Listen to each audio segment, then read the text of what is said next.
Vamos falar agora sobre a possibilidade de um super El Niño que colocou cidades brasileiras em alerta. A Associação de Municípios lançou um guia com medidas para reduzir os impactos de enchentes, secas, queimadas e outros eventos climáticos extremos. Vamos falar mais sobre esse assunto com o nosso analista de clima e meio ambiente, professor Pedro Cortes, já aqui ao meu lado. Tudo bom, professor? Bom dia. Bom dia, Carol. Bom dia a todos. O que tem nesse guia, hein, professor? O que as cidades têm que fazer diante desses riscos?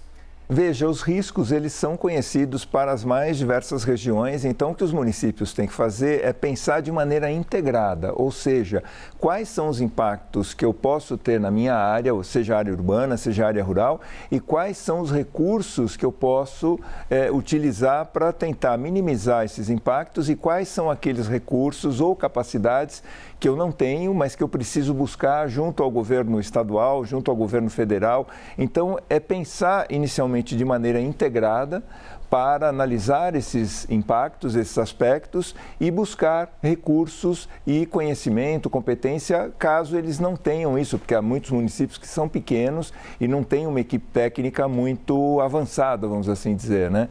Então, é importante que os municípios adotem políticas de prevenção e não de reação aos grandes eventos, porque muitas vezes a reação chega tarde, já pessoas perderam vida, patrimônio foi perdido também.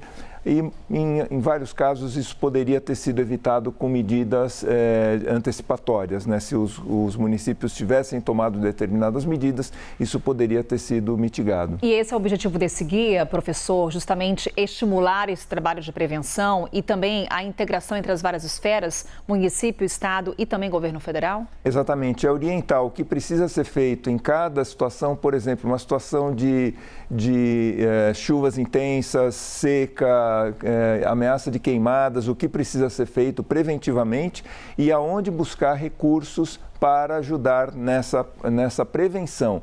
O El Niño está aí, está crescendo, nós estamos chegando no verão, quer dizer, o inverno está terminando agora no final desse mês, a gente entra na primavera e aí as chuvas vão retornar para várias regiões, há regiões onde já estão sendo penalizadas, como é o caso do sul, mas infelizmente há prognóstico de que isso possa aumentar, não só a chuva no sul, mas também o calor, as temperaturas muito extremas na região central do Brasil, o que já deve acontecer a partir de agora de agosto. E aquele alerta, né, professor, de queimadas, de estiagem também para a região norte. Falávamos na semana passada sobre a seca de alguns rios que já vem afetando o escoamento, por exemplo, da produção da agropecuária.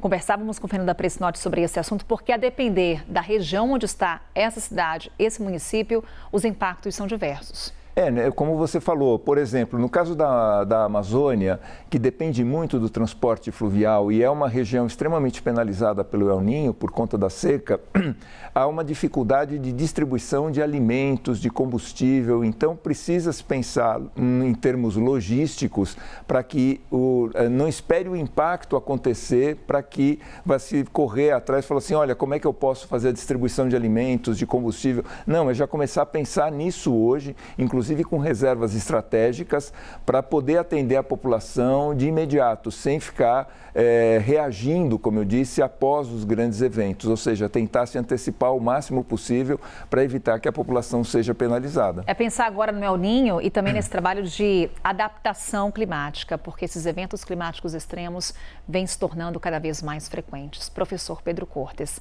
nessa conversa aqui com a gente, daqui a pouco ele volta com mais destaques. Até já, professor. Até já.